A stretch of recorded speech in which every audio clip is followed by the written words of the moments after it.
In a time of darkness and greed, it is your light that we need. You came to teach us how to live. Muhammad, Ya Rasulullah, you were so caring and kind. Your soul was full of light. You are the best of mankind. Muhammad, khairu khalqillah. صلوا على رسول الله حبيب المصطفى. Peace be upon the messenger, the chosen one. From luxury you turned away, and all night you would.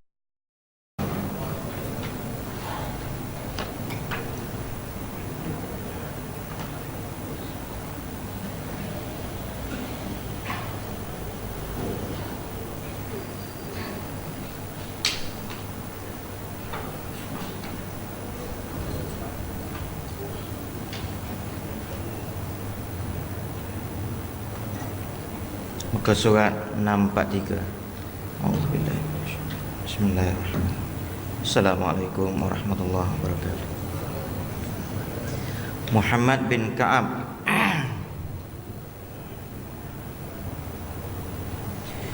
Muhammad bin Ka'ab Al-Quradi berkata, siapa yang membaca Al-Quran, maka seolah-olah ia melihat Nabi SAW. Kemudian ia membaca ayat surah Al-An'am ayat 19 yang bermaksud, dan diwahyukan kepadaku Al-Quran ini untuk memperingatkan kamu dan orang-orang yang sampai kepadanya ajaran ini. Dalam hadis ada tersebut bahawa bilangan tingkat di dalam syurga itu sebanyak ayat Al-Quran, sehingga diperintah pada yang pandai membaca Al-Quran pada hari kiamat, bacalah dan naiklah setingkat untuk tiap ayat, dan bila telah habis lafaz hafazannya, dikatakan kepadanya, andaikan kamu lebihi, nescaya kami akan menambah bagimu. Ini kedudukan Al-Quran. Baik, kita tengok yang sebelah tu. Khalid bin Bashir dari Al-Husain bin Ali dari Nabi SAW bersabda, man qara'al Qur'an fi sholati wa huwa qa'imun falahu bi kulli harfin mi'atu hasanah, wa man qara'al Qur'an fi shalah qa'idan kataballahu lahu bi kulli harfin khamsina hasanah, wa man qara'al Qur'an fi ghairi shalah falahu bi kulli harfin asyru hasanatin, wa man istama'a ila syai'in min kitabillah wa huwa yuridul ajr kutiba lahu bi kulli harfin hasanah, wa man qara'al Qur'an hatta yakhtimah kanat lahu indallahi da'watun mustajabah imma muajjalah wa imma muajjalah. Yang bermaksud, siapa yang baca Al-Quran dalam sembahyang sambil berdiri, ini kelebihan seterusnya. Siapa baca Al-Quran dalam sembahyang, sembahyang tu pula dibuat sambil berdiri. Sembahyang ni boleh duduk, ya tak? Kerana sakit ke, kalau hak sunat tu memang ikutlah, nak duduk nak berdiri kan, ataupun baring ke apa benda kan. Jadi hak ni sambil berdiri. Dan bila disebut sambil berdiri, maknanya di sini dia lebih fokus kepada sembahyang sunat. Kalau maknanya baca Al-Quran itu sambil berdiri, yang dimaksudkan berdiri itu ialah sembahyang fardu, tak payah cerita dah. Sebab sembahyang fardu ni macam mana pun kena berdiri. Hak mana duduk itu cerita lain, kerana dia sakit ke itu cerita lain. Tapi bila Nabi kata siapa baca Al-Quran dalam sembahyang sambil berdiri, maknanya di sini dia fokus kepada sembahyang sunat. Sunat apakah yang maknanya yang lebih difokuskan lagi? Kalau nak spesifik lagi, sembahyang tengah malam lah. Kita bangun seorang-seorang tengah malam, sembahyang sunat tahajud, berdiri. Oleh kerana kita seorang-seorang, tak kacau siapa, tak ada yang follow kita, bukan kita kerana imam ke apa benda, tak ada, seorang-seorang. Belas lagi lah nak baca ayat berapa pun, 3 muka surat ke 4 muka surat ke, jadi itu yang dimaksudkan. Jadi Nabi kata siapa yang baca Al-Quran dalam sembahyang sambil berdiri, maka dia dapat pahala untuk setiap huruf 100 kebajikan. Dalam sembahyang sambil berdiri. Hak kata satu huruf 10 kebajikan, itu di luar sembahyang. Ini dalam sembahyang, sambil berdiri. Dan siapa yang membaca Al-Quran dalam sembahyang sambil duduk, maka dia mendapat pahala untuk tiap setiap ayat itu. Dia tak tulis ayat, setiap huruf, bukan ayat, tak huruf. Dia tertinggal perkataan huruf. Maka siapa yang membaca Al-Quran dalam sembahyang sambil duduk, maka ia mendapat pahala untuk tiap huruf 50 hasanat, separuh, sebab dia sembahyang duduk. Dan siapa membaca Al-Quran bukan dalam sembahyang, maka dia mendapat pahala untuk tiap huruf 10 hasanat. Hak kata hadis yang popular, kita baca di luar sembahyang dapat satu huruf 10 hasanat. Ini dia, hak Nabi kata, aku tak kata alif lam mim tu satu huruf. Ingat ada itu, alif lam mim tu dah 3 huruf. Baik, dan siapa yang mendengar bacaan kitab Allah benar-benar ingin mendapat pahala daripada Allah, maka akan dicatat untuknya setiap huruf 1 hasanat. Dan siapa yang membaca Al-Quran hingga khatam, maka ia mendapat kesempatan doa yang mustajab, ada kalanya segera di dunia atau di hari akhirat, besok ditangguhkan hingga akhirat. Siapa yang khatam, jadi bila khatam saja berdoa pada masa itu. Jadi khatam ni ialah maknanya kalau terbaik sebulan sekali, tapi sebulan sekali itu agak mustahil. Tapi kalau 3 bulan mungkin boleh buat. Nak pula orang tak ada kerja benda buat, dah bersara ke apa benda, lagi boleh buat. Kalau orang yang tak ada kerja 3 bulan, tak payahlah, kita ambil setahun, panjangkan lagi. Maknanya tuan-tuan, rugi besarlah orang tu. Dia pandai baca Quran, dia ada kategori. Hak bersara tu dia tak apa pandai baca Quran, dia merangkak-rangkak, tak apa, okey. Sambil-sambil tu dia belajar. Ingat, dia tak pandai, dia belajar, Tuhan angkat tangan ke dia. Dia tak pandai, tak lancar orang panggil, tak baca Quran, pencen dah ni. Lepas tu dia belajar, Tuhan angkat tangan. Tak tahu berapa Tuhan nak bagi satu huruf, wallah alam, itu surah pada Tuhan. Hak zahirnya itulah dia, satu huruf 10 hasanat.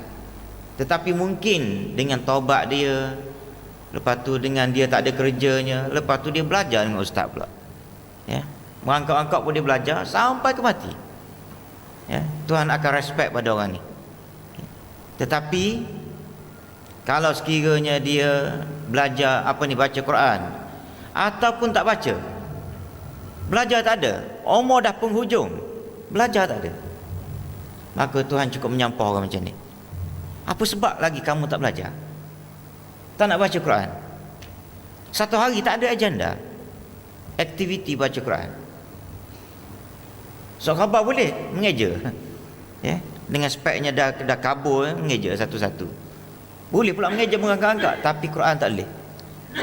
Apa lagi sebab? Aku kalau boleh nak tengok engkau bertaubat, tiba-tiba engkau tak nak taubat lagi, dah tua dah ni. Allah Ta'ala bagi kamu hidup ni sampai ke pencet. Ya. Sampai ke pencet. Ada orang yang Allah Ta'ala umur 45, 49, 50 jalan. Ya. Tak ada pencet.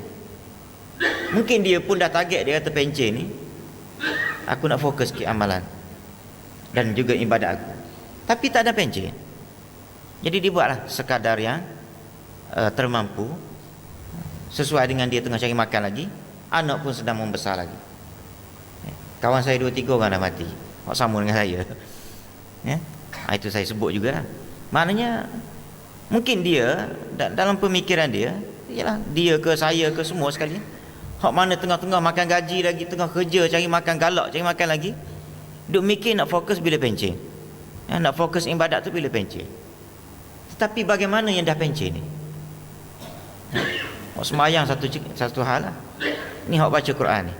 Hak ni lah pun yang akan menyelamatkan kita dalam kubur besok, menerangi kubur kita, ya, selain daripada sedekah yang kita buat. Sebab tak susah untuk baca Quran 3 ayat satu hari. Habis koman tu. Ya. Baik. Jadi siapa yang dapat khatam, masa dia khatam tadi dia berdoa, maka Allah Ta'ala kata garanti aku bagi. Ya. Garanti aku akan terima dia punya doanya itu. Ya. Sama ada aku terima terus bagi ataupun aku lewatkan sikit. Ya, mungkin kita sebagai orang yang dah bersara, ya, bila dah khatam tu, mungkinlah antara doa yang saya rasa patutlah kita buat. Tak payahlah dia minta doa murah rezeki ke apa benda, tak payah. Rezeki dah ada belaka. Hak duk ada pun duk masuk dalam bank ke tiap bulan, pencen kita pun tak habis nak makan. Kan? Tak habis nak makan. Tapi ana rasa doa yang paling bagus ialah kita nak melihat anak cucu kita semayang semua. Semayang. Berapa cucu umur sekarang ni? Tengoklah, saya tak tahu. Tuan-tuan duk mikir balik kan, balik rumah kan, mikir seorang. Ya, ataupun tang-tang mari masjid awal sikit duduk termenung sekejap. Cucu berapa agak-agak? Kadang-kadang kita bangga dengan cucu. Ya tak bangga? Bila borak sikit, anak saya dah ada 10 cucu. Tapi cucu lagu mana agak-agak kita ni? Jenis passion cucu kita. Apakah cucu yang semayang kalau dia dah besar? Ya, hak kecil tak apalah. Hak kecil kita doalah supaya dia merupakan zuriat kita yang Rabbana hablana min azwajina wa dzurriyyatina qurrata ayun. Ya, waj'alna lil muttaqina imama. Sejuk mata memandang. Tengoklah, fikir balik. Saya tak nak ambil cerita hal orang. Yalah, tuan-tuan balik mikir seorang, tuan-tuan lebih tahu cucu lagu mana semayang ke tak. Ya. Anak, cucu-cucu lah. Mungkin Tuhan hempak atas maknanya kepala anak kita, kan? Sebab dia tidak direct dengan kita. Hak direct dengan kita tu anak. Berapa orang hak semayang? Ya. Lepas tu kalau dia jenis orang dah cari makan, anak dah besar belaka kan. Kita dah pencen, anak dah besar. Ya. Ada tak dia terima rasuah pula? Kena fikir tu. Kadang-kadang kita tahu. Ayah tu tahu, ada saya jumpa. Ya. Dia bercerita, tapi baguslah dia bercerita, dia sedih lagu mana saya nak buat. Dia kata, saya tahu anak saya. Ya. Anak dia tu pun maknanya bercerita spontan. Tak perasan cerita tu, ayahnya tahu. Ada main rasuah. Ya. Aktiviti cari makan tu ada berkaitan dengan rasuah. Ya. Tak kira lah pegawai ke, kontraktor ke apa benda. Jadi ini dia yang kita kena fikir. Dan bila fikir lagu tu, itulah kalau time-time habis tamat khatam Al-Quran, berdoa pada Allah Ta'ala, minta Allah Ta'ala bagi anak yang baik. Sebelum mati nak tengok anak aku semayang belaka, ya, baik belaka, ya, soleh belaka, solehah belaka. Baru tenang, rasa seronok anytime nak mati-mati lah. Ya. Sekarang ni tuan-tuan, saya jumpa orang, bila dia tengok anak dia ada problem sikit lah, anak dia ini tampukang orang panggil, ya, dia macam sesak nafas mikir.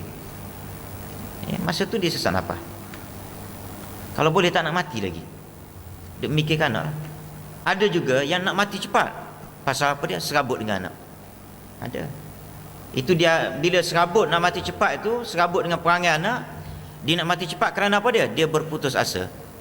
Ya. Jangan berputus asa. Sentiasa berdoa kepada Allah supaya Allah Ta'ala beki anak kita. Ya. Cara nak beki dia tak ada lain dah. Mesti kuliah agama, ceramah agama. Kena hadir. Nak beki automatik tak ada tuan-tuan. Kereta rosak nak suruh dia baik automatik tak ada. Ikhtiar kita pergi hantar ke mekanik. Itulah dia punya pakar yang berkenaan dengan kereta kita. Pakar nak beki manusia ni tuan-tuan, ilmu Al-Quran. Ya. Jadi kalau nak beki perangai manusia, kena ajak dia dengar cerita-cerita Al-Quran yang mana huraiannya ialah ada pada kitab-kitab. Ya. Baik. Ambil satu hadis lagi. Nabi SAW bersabda, salah satu la yastakhifu bihaqqihinna illa munafiq, imamun muqsit, wa dhu syaibatin fil Islam, wa hamilul Quran. 3 perkara tiada seorang yang meremehkan mereka kecuali orang munafik. Dia kata 3 benda ni, ya, tiada yang memandang remeh kecuali orang tu munafik. 3 benda ni. Pertama sekali, pemimpin yang adil. Jadi orang kalau dia dah diangkat sebagai pemimpin atas nama wakil rakyat ke, terutama sekali wakil rakyat ke menteri ke Perdana Menteri, menteri besar, dia kena fikir lagu mana nak tadbir negara negeri dengan cara yang terbaik. Adil. Wakil rakyat kena adil. Tak kira lah dia tu sokong awak ke tak sokong awak, kena adil. Ya. Macam mana?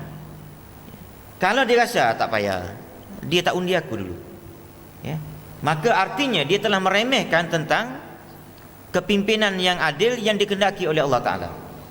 Bila dia meremehkan tentang keadilan yang Allah Ta'ala kira angkat darjat orang yang memimpin itu dengan doa yang mustajab kalau dia perintah dengan adil, tiba-tiba bagi dia tak kisah, dia tak sokong aku.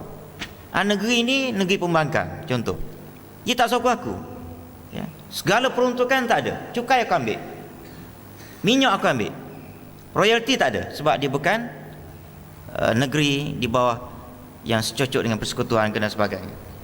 Maka sudah nampak ketidakadilan, ya. Kalau tak adil begitu, kalau adalah mufti tu nasihat tak boleh, maknanya Datuk Seri Tan Sri ke apa benda kan, tak boleh, itu rakyat kita belaka tu kan. Kita ambil cukai dia tapi peruntukan tak bagi, ya, macam dia heboh sekarang dah, ya. Balik ke Kelantan dengan jamnya jalan, bertahun-tahun dah duk janji nak buat jalan daripada Kuala Kerai ke apa benda, Kota Baru, ya.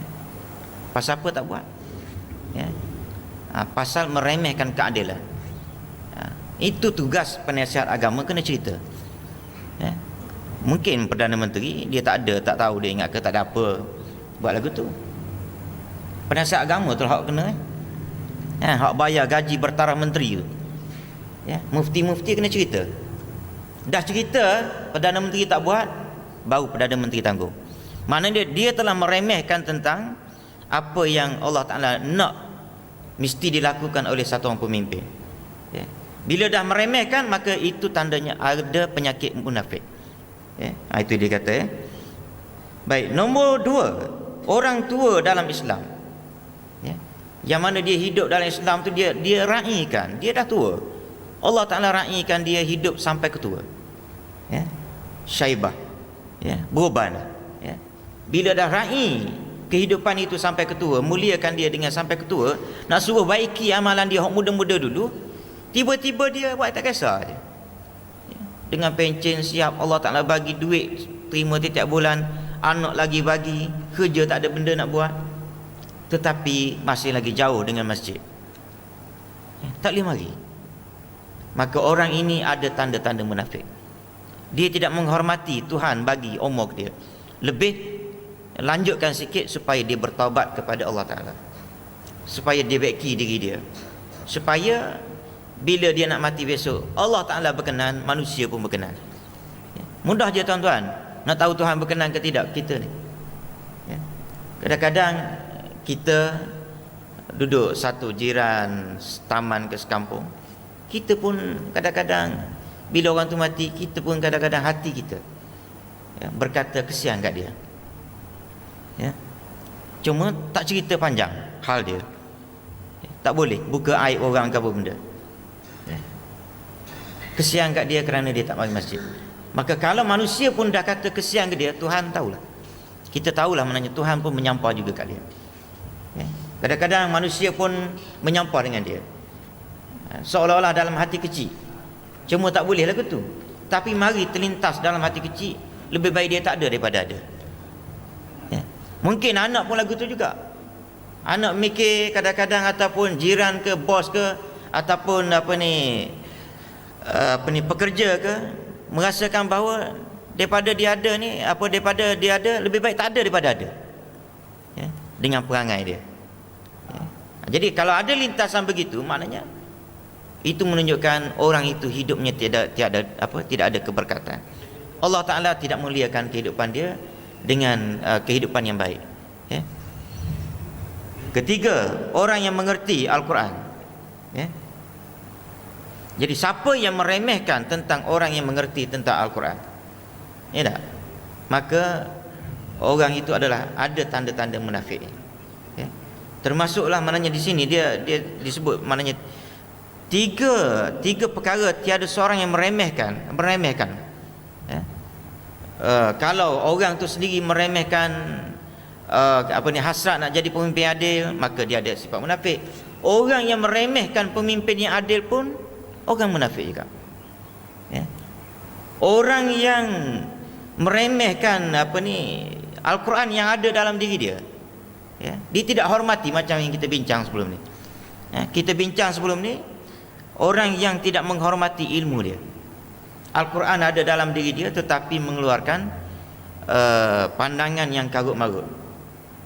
Macam isu buruh yang saya buat contoh. Pandangan yang orang yang belajar sikit-sikit pun rasa tak betul. Maka dia telah pun ada ciri-ciri munafik.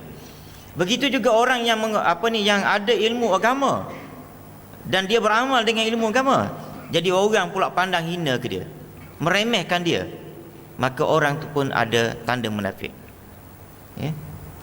Begitu juga orang yang hidup dalam Islam, sepatutnya dia hidup dalam Islam dengan baik.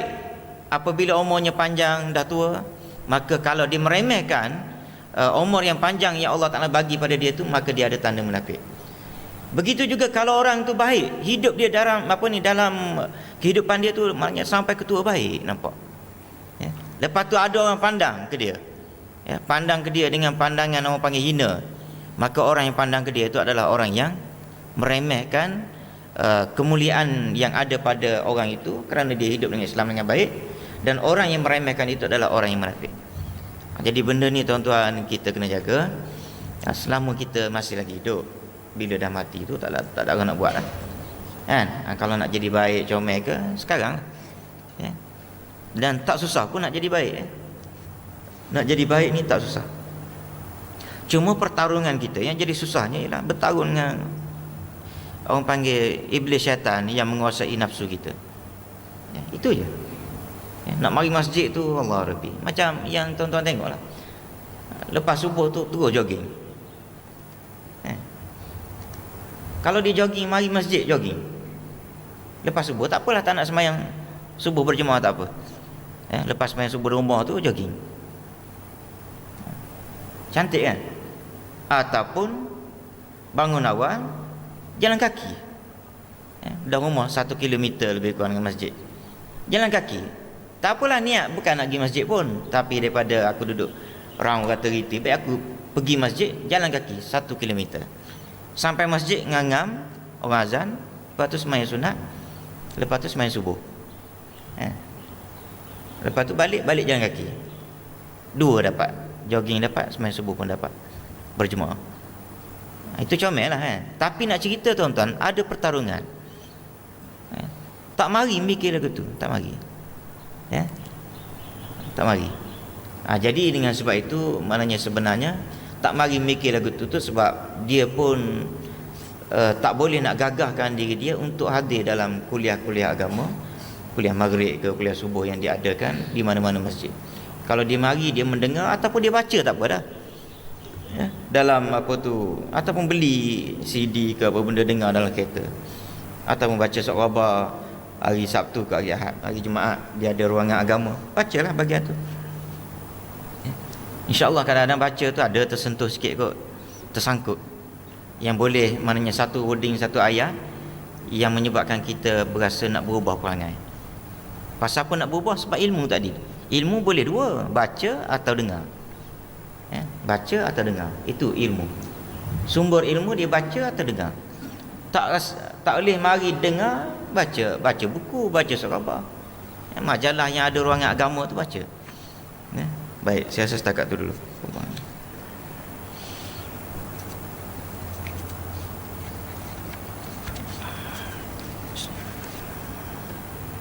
Saya bercadang nak tunjuk apa tu hari ni. Tapi semalam tak sihat sikit, tak ada nak apa tu, nak asing gambar-gambar tu untuk yang pembelajaran di Afrika Selatan. Saya ingat tengoklah minggu depan kot. Okay. Jadi kita nak terangkan kok ada anak cucu nak pergi belajar tu untuk tahun depan. Kalau boleh biar prepare tahun ni. Ya. Jadi kalau pergi belajar tahun depan, prepare tahun ni. Tapi untuk anak saya tu insya-Allah 3 orang tu saya akan hantar. Dah siap segala-galanya, cuma tunggu kelulusan daripada kerajaan Afrika Selatan untuk pergi. Bulan ni juga kot insya-Allah. Tapi untuk anak-anak tuan-tuan ke cucu ke benda, prepare tahun depan. Saya akan terang semua. Lepas tu tuan-tuan boleh buat keputusan lah, maknanya rasa nak pergi tahun depan, prepare tahun ni. Dia macam tu cara yang terbaik. Bismillahirrahmanirrahim. Wassalatu wassalamu ala asyrafil anbiya'i wal mursalin. Allahumma ighfir lana dhunubana wa liwalidina warhamhum kama wa li jami'il muslimina wal muslimat al ahya minhum. Rabbana atina fid dunya hasanah wa fil akhirati hasanah. Sallallahu alaihi wasallam. Alhamdulillah. Ada apa tu, sarapan.